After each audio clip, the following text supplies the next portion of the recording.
Hello, folks. Welcome to Writer Rumblings Inside the Marvel Palace, the best crossover since DC comic books. Oh, this is going to be fun. With me today on Inside the Marvel Palace, Postmedia's broadcast of legislative affairs. I am, by the way, Murray Mandrick, political columnist for the Leader Post, for those who don't know me. My colleague who joins me on Inside the Marvel Palace, Arthur White-Crummey. Thanks for joining us, Arthur. And because politics and sports sometimes do cross over, my longtime friend and partner in crime, Rob Vanstone, sports editor of the Regina Leader Post for like ever. 20 years? 20 years. No, more than that. More than that. Well, 20 years as a sports editor. I've been with the LP almost as long as you, 35 years now. Wow, we're old, you know? No kidding. We still got hair, or it's not fair. I do. You know what? We should spend part of this segment talking about my career in flag football and all the highlights. Okay, that's done. So we can move on to other sports stuff and go. Rob and I go way back, obviously. But let's start with actually the news of the day, Arthur, and we'll get into why we're doing this as a crossover. This week, Premier Scott Moe talked about a lot of things related to COVID, up to and including having full stadiums open for the Riders when they start the season on August 6th. I guess it kind of caught me by surprise that he was that aggressive about the notion of full stadiums in terms of the things he announced yesterday. Can you explain what he said and maybe why people like me were as surprised as they were? Yeah, sure. The talk of stadiums was not really supposed to be the keynote item of the announcement yesterday, which was Tuesday. He was really trying to pitch a new first dose vaccination strategy so that we can meet the 70% target to actually get the stadium reopened and allow those sort of last public health measures to disappear.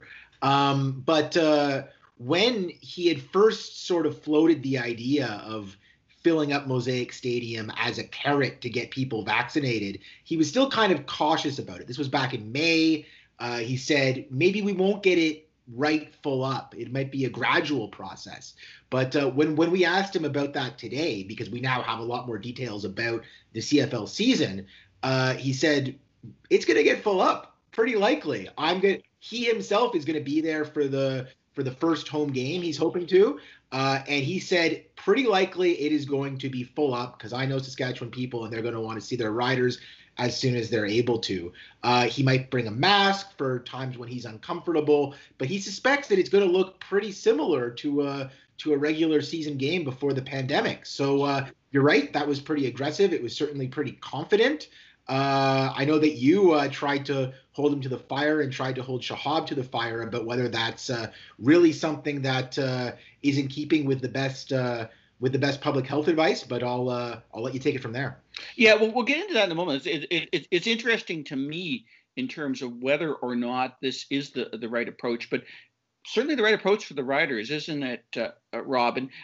I guess what would be interesting from your perspective is how much and how critical a full stadium is to the Riders' financial well-being and otherwise. I don't know if it is the Riders pushing for this, but certainly the CFL certainly doesn't want to see restrictions in terms of its fan base attending games because it's such a gate-driven league. You've covered this league for as long as anybody. Can you explain that to people and why that's so critical and why that might be a factor in terms of some of the decisions being made right now? Because right now, I think we're looking at something that very much looks like the survival of the CFL this year, and it might very well be based on how well they are able to fill stadiums this year.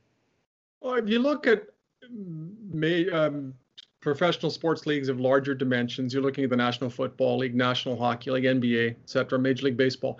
They've got television contracts that are so lucrative that although the notion of playing before partial or non-existent crowds is not exactly palatable to the teams, they still stand to do reasonably well by virtue of playing and then being able to cash in on the television contracts. There's also the element of making sure your brand is still out there, which I don't think the CFL paid enough attention to. But that said, those deals are so lucrative that it's still worth their while. In the Sorry if Canadian I'm putting you Football on the League, spot, but do you have any idea, just off the top of your head, how much money, say, the Riders make from TV and how much they make from gate receipts, just in general terms, as to how critical this is to their operation? Receipts are usually about, I think, most recently they were about $17 million. I think in 2019, they $17 million in gate receipts. I think their overall revenues were in the 30s. 30s, yeah. It's a pretty good proportion. If you're looking at and they drive other things, obviously, like souvenirs and programs and jerseys and everything else. Yeah, and once you have people in the stadium, then you can sell merchandise. There's certainly concessions in the which aren't inexpensive. Also, if you look at the CFL's television contract, it's generous by CFL standards, but not the windfall that it is, especially for the National Football League or Major League Baseball. And so that contract is rumored to be worth around $50 million a year. Now that's split between 9 teams, and you've also got league office expenditures to consider. So split that 10 ways, and you're looking probably around $5 million. And the salary cap's 5.2, 5.3. So the TSN revenue pretty much covers the player payroll each year. But there's still so many more elements that go into the financial equation for a Canadian football team that even though the player payroll is still spoken for, that doesn't come close to providing the infusion of revenue that will just keep the whole ship afloat. So it's critical for them to have gates, and this year especially because you're talking about 9 regular season home games as opposed to 7, and they would usually derive some revenues from a preseason game as well. That's usually appended to the season ticket package. So there's usually 10 gates. This year there's no preseason, and you've only got 7 regular season home games. Not only that, generally the season gathers momentum this year, and so after September, there's just no stopping you, is there? This is terrible. Especially after September, that's usually when the people kind of characterize it as, okay, CFL season's in full swing, we're in the stretch run. Well, the Rough Riders have such a concentration of home games early in the season. Their first 4 at home, 5 of the first 6, and that traditionally is a little bit of a tougher sell than in the fall because people want to go to the lake, etc. Not only that, you're asking if single game tickets are sold in any volume, you're asking a lot of your walk-up customers to pay that price 1 week, and then the next week, and then the next week, and then a buy, and then the next week, and then 2 weeks later. So that's a real big ask. So not only that, the Rough Riders attendance actually went down in 2019, marginally, but still down, despite the fact that they had a first place team and a charismatic quarterback in a new stadium. So and finished first, and they didn't sell out a game that they needed to win to finish first. In fact, they had 4,200 empty seats for that game against Edmonton in November of 2019. So it's a pretty tall order. As much as you'd like to think, okay, snap your fingers, the Riders are going to be able to sell out Mosaic Stadium because there's people have this insatiable appetite for football, and I'm sure that exists. But is it just going to be a matter of opening the gates and letting them rush in? I'm not sure, and I'm also not sure to what extent there might be a continuing or lingering wariness of COVID on the part of potential ticket buyers. That's interesting, and it's all set against this background. I'll get back to you in a second, Arthur, because that is right up your alley. But in that regard, we're at an incredibly vulnerable time with the CFL too, because we're talking mergers with other leagues and such. The very existence of the Riders is, as we know it, as a CFL team, and the CFL is now in question. Where is the league at in that regard, and how much does this play into it? And I guess how much of the decision-making process here is likely driven by the CFL itself, because I don't think they want to put too many restrictions on their fans in terms of the numbers that can come, in terms of having to have vaccines, other things like that. As you describe, as desperate as they are for actual attendance at the stadium for the profit profitability of each team in the league, and obviously the Riders are one of the more profitable teams, we're at a really vulnerable time for all leagues. And I'm just kind of curious how much you think that's driving the decision-making process in Regina and throughout the league. Oh, yeah, I wouldn't be surprised if that's a driver with it. Although I think teams have to be careful of being so hasty and so anxious to get fans in the stadium that they might not pay complete attention to safety. And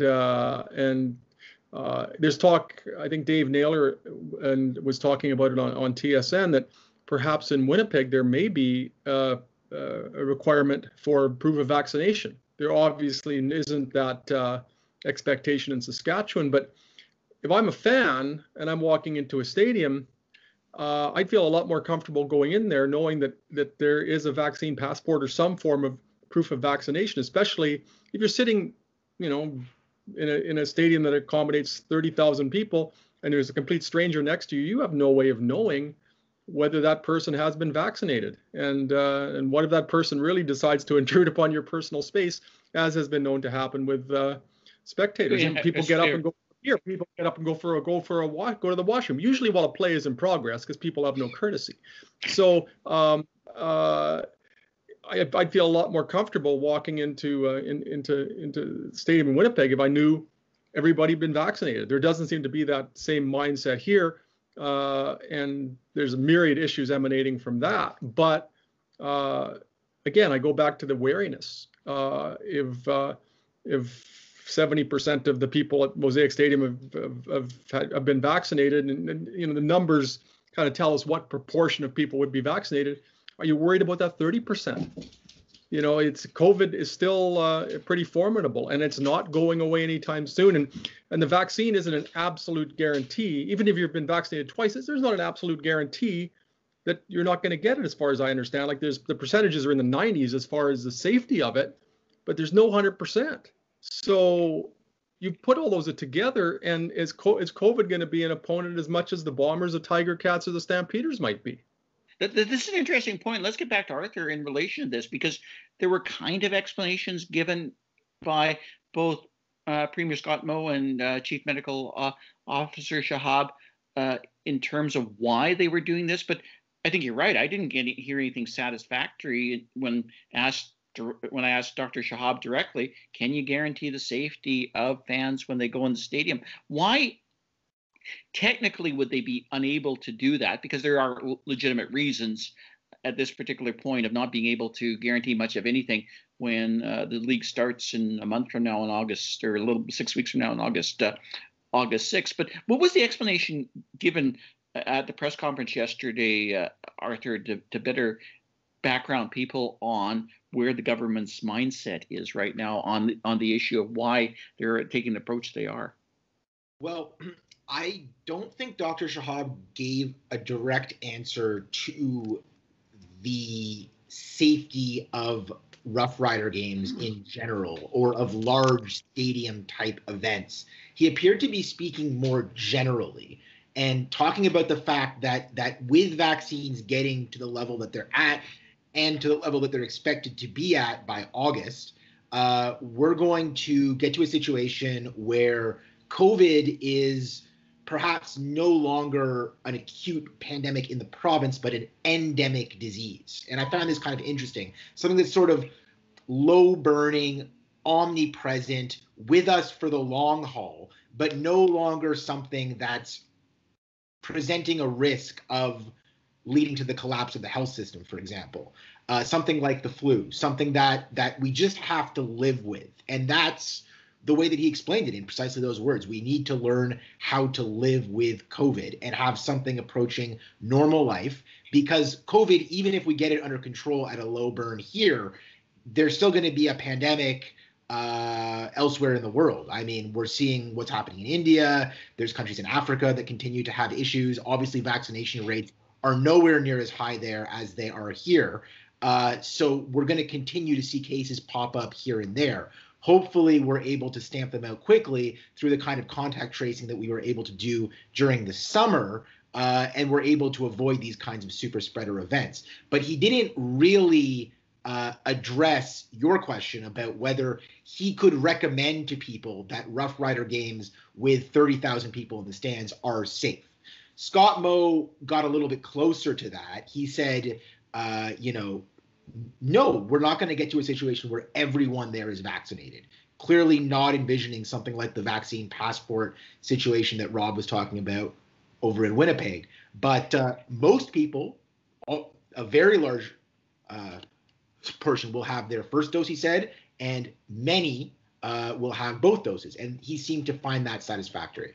Did you see this as a really good fit to the government's overall message, Arthur, in the sense that they have been moving towards this notion of life after COVID, what things are going to look like once we get back to whatever the new normal is? And we've heard the term new normal perhaps prematurely from Premier Scott Moe since maybe last December.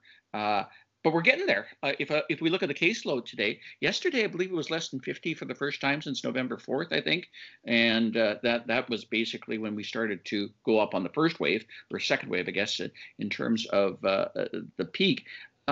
Is there now legitimacy to the question that's been asked for some time, and that is, are we out of this now? Are we getting to the point where we actually talk in more realistic terms about the very thing that Dr. Shahab said, and I guess what everybody in this province really wants?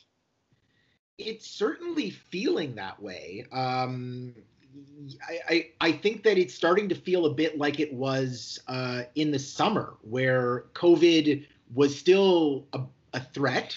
People were still aware of it, but you are feeling a sort of a re-blossoming of social life and optimism and confidence in the province. I mean, just go to Wascana Park and walk around and you'll see it. And I think that the Rough Rider games will be a perfect test case for that, with how confident and sort of comfortable people have or are with readjusting to something approaching normal life. I mean, if we see 30,000 people pouring into the stadium, despite the fact that a portion of them will not be vaccinated, I think that's a pretty strong barometer of where the public mood is. So something to watch very carefully, and maybe something that Scott Moe is hoping to test. This is interesting, Rob, because the riders, well, sometimes it's overemphasized how much economic benefit they bring to the province. Politically speaking, in terms of what I've always found them, in terms of what they brought to the province is tremendous. And there's no premier that I've ever known of that is ever going to go against whatever the riders want to do and or whatever is probably in their best interest in this province. You probably know a hell of a lot more about this than I do, because you've written, what, 3 books on it? 3.2. 2.2, yeah, because you're still in your other one. Let's talk about that a moment, though, because I'm sure you've probably considered along the line this the province's psyche as it relates to the riders, and how probably the mood of this province goes up and down with them, and why this would be so critical to any politician in terms of seeing a successful rider season. Well, I just think it has a lot of influence over the tenor of the discussion in the province. And I remember I did a book on the 1966 Grey Cup, and a number of players told me that the following winter just felt like it wasn't even cold. It was just the winter of 1966-67 just seemed to breeze by in a matter of seconds. And I remember that in '89, after the Riders won the Grey Cup, it just seemed like a tolerable winter. 2007, 2013, it just as they're taking the Grey Cup all over the province, it just does a lot for the people's spirits. And I think symbolically, the return of Rough Riders football might be as valuable to people as the financial gains or mitigation of financial losses that the Rough Riders might face by virtue of holding games. I mean, what in Saskatchewan could be more representative of a return to normalcy or something approaching it than to have a significant number of people in Mosaic Stadium after it's been dormant for so long. And when you consider all the hullabaloo about and all the expenses incurred by simply building the stadium, it's only been around for 4 years in terms of its official opening. So you factor all that in, it's almost appropriate in a sense that we're talking about the Rough Riders on a political blog, because what gets people more jacked up in this province than football or politics? Those are two of the pins. Does that change if the league changes and we go to this XFL, CFL format, whatever it's going to look like, although no one seems to know? Or is this just a factor of, notwithstanding and with all due respect to this Saskatoon Rattlers and the Saskatchewan Rattlers and other league franchises, this is the professional team in the province and is thusly considered so. So does any of this change if the CFL kind of changes, or does it almost just enhance where the rider's position is in terms of the political psyche of the province? I mean, maybe there's some promotional gains or some legitimacy that might be attached if, let's say, the Saskatchewan Roughriders go to parts unknown in the United States, and suddenly you're putting Saskatchewan on the map in areas where people haven't even heard of it. That might be a bit of almost like a trade mission, where you're selling the product where it has not been sold, at least that name. Although viewers of The Simpsons, I'm sure, would be aware of the Saskatchewan Roughriders anyway. Yeah. So there may be benefits to be derived there. My concern is that, considering the demonstrated fragility of the XFL and of spring football in the United States in general, if you're going to push so many chips in that direction, and then you attach yourself to this league, and then it goes down again, do you go down with that ship? It's a pretty risky proposition to, I think, put too much faith in something that it is as yet, and I may be generous in saying this, unproven. I mean, you could, the other end of the spectrum, you could say it's been a disaster the two times they've tried it, and now the CFL is looking upon this as a panacea. That's a pretty risky proposition. And then I think you're faced with, okay, you've gone down with that ship. Then what? Do you have to regenerate from scratch as far as building up a Canadian football model? And then the questions become, and this also wanders into the realm of the political. How do you pay off this stadium when I think there's $89 million still to pay off as far as the loan, and that's based on a facility fee of $12 per ticket per major sporting event? How do you do that? Do the taxpayers get stuck with that money? So there's a lot at stake for the province here as far as Canadian football and the Roughriders flourishing, because if they don't, the taxpayers are going to get stuck with a tab for a stadium that seats 33,000 people, and what can you put in there except for periodic concerts that are even going to provide the necessary revenue? So there's a lot at stake because of that. They've got a stadium to consider. Yeah. Who knew there was all these attachments until you actually really stop and think about it? Sadly, it's about all the time we have to think about today. And at our age, how much thinking do we possibly do anymore? Some words today. So. This is an interesting experiment. We're going to have to do this again sometime. Thank you so much, Rob. I did like the idea, though, of seeing the Riders as a trade mission, because now I'm picturing Jeremy Harrison as a linebacker going with them to the United States. And we could put Don Morgan in a leather helmet, and just, there's all kinds of potential here. Very much. Cool. I thank you so much, Arthur, for your perspective on COVID and football. How about that? First time you ever heard it. First time, yeah. Like, we could be a sports writer at this point. And Rob, man, maybe you've been wasting your time in sports. I don't know. Pretty good answers. Some accuse me of that. I hear you. I've been accused of that a lot myself. Anyway, thanks so much, and we'll see you guys next time, or see you sometime. And thanks for joining in to Inside the Marble Palace Rider Rumblings. Take care, guys.